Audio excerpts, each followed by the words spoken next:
Private islands एक ऐसी दुनिया जहां पैसों और विलासिता की कोई सीमा नहीं है। आज के इस एक्सप्लेनर में हम एक बेहद ही पागलपन से भरे टॉपिक में डाइव करने वाले हैं। महज $1 की जमीन से लेकर 1/4 बिलियन डॉलर के पागलपन तक रियल एस्टेट की कीमतें कैसे अकल्पनीय तरीके से आसमान छूती हैं और एकांत के नाम पर कैसे कैसे अनुभव खरीदे जाते हैं, आज हम यही डिकोड करेंगे। शुरुआत करते हैं बिल्कुल दो अलग अलग सिरों से। जरा इस कॉन्ट्रास्ट के बारे में सोचिए। एक तरफ है सिर्फ $1 का आइलैंड जो लिटरली सिर्फ कुछ पुराने खंभों और ईंटों का एक ढेर भर है, और दूसरी तरफ पूरे $25 करोड़ का एक ऐसा विशाल आइलैंड जो अपने आप में एक पूरा का पूरा अम्यूजमेंट पार्क है। यहां तक कि इसमें इसका अपना एक हॉट एयर बलून भी है। ये एक्सट्रीम्स वाकई हैरान करने वाले हैं और हमें बताते हैं कि हम किस स्केल की बात करने जा रहे हैं।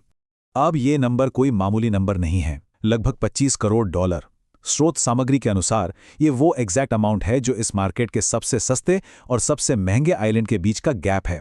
ये सिर्फ कीमत का अंतर नहीं है, बल्कि लग्जरी, खतरे और सुविधाओं के पूरे स्केल को डिफाइन करता है। तो चलिए सबसे पहले बात करते हैं बजट प्राइवेट आइलैंड्स की, जहां मुकाबला है $1 और $1 मिलियन के बीच। सुविधाओं में छलांग कैसे होती है, ये यहाँ एकदम साफ दिखता है।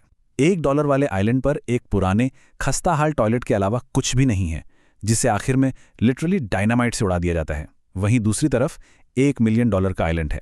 यहाँ पानी के अंदर पौधों का एक ऐसा शानदार नेटवर्क है जो जमीन होने का इल्यूजन देता है, और पानी के ठीक ऊपर बेहद खूबसूरत लग्जरी कबाना लटके हुए हैं।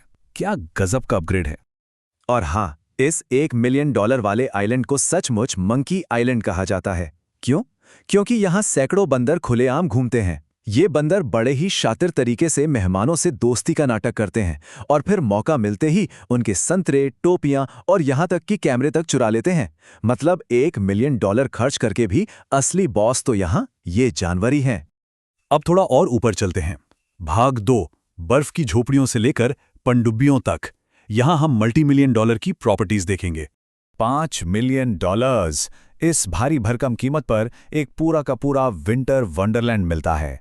एक ऐसा आइलैंड जहां का तापमान 0 डिग्री सेल्सियस रहता है और इसके चारों तरफ की झील पूरी तरह से जमकर ठोस बर्फ बन चुकी है। यहाँ का कॉन्सेप्ट ही अलग है। इस कीमत पर लग्जरी का मतलब आराम नहीं, बल्कि एक्सट्रीम कंडीशंस में सर्वाइव करना और एक क्रेजी एक्सपीरियंस लेना है।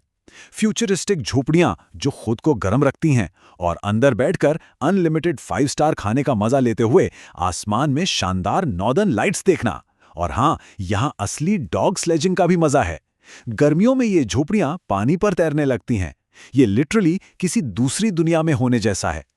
लेकिन इन आइलैंड्स तक पहुंचें कैसे, ये सिलसिला भी बड़ा दिलचस्प है। $1 वाले आइलैंड के लिए कुछ खास नहीं चाहिए था।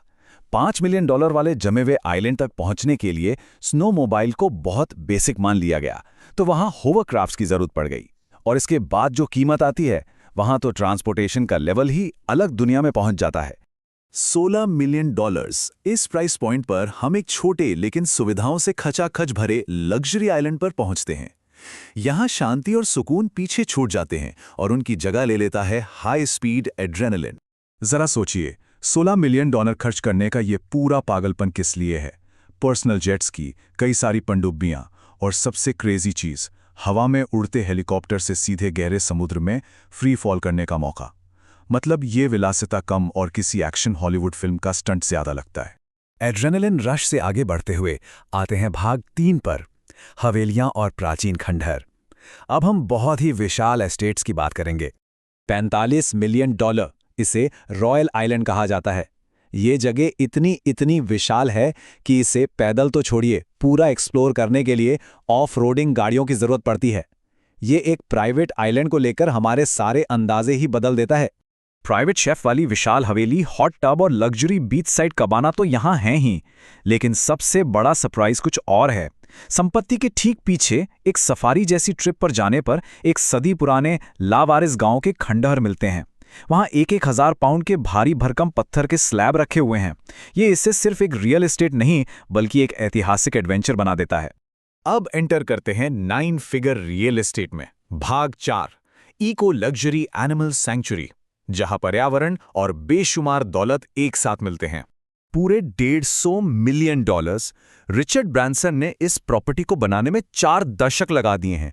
ये पूरी तरह से सोलर और विंड एनर्जी पर चलती है, और अगर कोई इसे पूरा खरीद नहीं सकता तो इसे $140,000, जी हां, $140,000 प्रति दिन के पागलपन भरे किराए पर लिया जा सकता है। यहाँ की सर्विस का लेवल किसी फैंटेसी से कम नहीं है। शुरुआत में ही बाहरी दुनिया के कीटाणुओं को धोना पड़ता है। 8 मेगा हवेलियां हैं और हर एक गेस्ट के लिए 10-10 स्टाफ मेंबर्स हैं। राजहंस, लेमूर और एक 200 साल पुराना कछुआ भी यहाँ रहता है। छत से गोल्फ खेलिए और गेंद पानी में जाकर मछलियों का खाना बन जाएगी। और सबसे अजीब चीज, यहाँ जलपरियां सुशी परोसती हैं। सच में ये सोचना पड़ता है कि क्या जलपरी के हाथ से सुशी खाना नरभक्षण माना जाएगा? ये लग्जरी कम और एक अजीब सपना ज्यादा लगता है। अब एक छोटा सा स्ट्रक्चरल डिटूर लेते हैं। भाग 5, आखिर इन चरम अनुभवों की फंडिंग होती कैसे है? ये एक बहुत बड़ा सवाल है कि इतने खगोलीय कीमतों वाले आइलैंड्स को रेंट पे लेने का बिल या कर्ज कैसे चुकाया जाता है। इस सवाल का जवाब हमें उस खतरनाक और अजीबोगरीब रिस्क की तरफ ले जाता है जो इस एक्सट्रीम कंटेंट को बनाने के लिए लिया जाता है। सोचिए, आइलैंड का किराया चुकाने के लिए क्या करना पड़ता है। स्रोत में एक बहुत ही मजेदार लेकिन डरावना किस्सा है। समंदर के बीचों बीच शार्क से भरे पानी में एक हिलते हुए पिंजरे के अंदर बैठकर स्टंबल गाइज गेम की स्पॉन्सरशिप पढ़नी पड़ रही है, और बाहर बड़ी बड़ी शार्क सचमुच पिंजरे से टकरा रही हैं। मतलब बिल चुकाने के लिए सच में जान दांव पर लगानी पड़ जाती है। और अब हम पहुंचते हैं इस एक्सप्लेनर के क्लाइमैक्स पर। भाग 6, $1/4 बिलियन का खेल का मैदान, प्राइवेट आइलैंड रियल एस्टेट का सबसे ऊंचा शिखर। पूरे $250 मिलियन। इस कीमत पर आने के बाद एकांत जैसी चीजें खत्म हो जाती हैं और उनकी जगह ले लेता है एक छोटे शहर जितना बड़ा इंफ्रास्ट्रक्चर। ये कोई साधारण आइलैंड नहीं, एक पूरा मेगा प्रोजेक्ट है। ये पूरी जर्नी कैसे आगे बढ़ी वो समझना बहुत ही दिलचस्प है। ये साफ दिखाता है कि जैसे जैसे कीमत बढ़ती है वैसे वैसे रोमांच और खतरे का स्केल भी विशाल होता जाता है। $1 वाले खस्ताहाल आइलैंड को उड़ाने से लेकर 5 मिलियन के जमे हुए आइलैंड की ठंड सहने तक, फिर 16 मिलियन में हेलीकॉप्टर से कूदना, 45 मिलियन में खंडहरों के बीच high speed off roading, 150 million में शार्क के पिंजरे में स्पॉन्सरशिप, और अंत में 250 मिलियन का अम्यूजमेंट पार्क जिसमें 135 फुट की वाटर स्लाइड है। ये सब सिर्फ जमीन खरीदने के बारे में नहीं बल्कि एक्सट्रीम थ्रिल के बारे में है।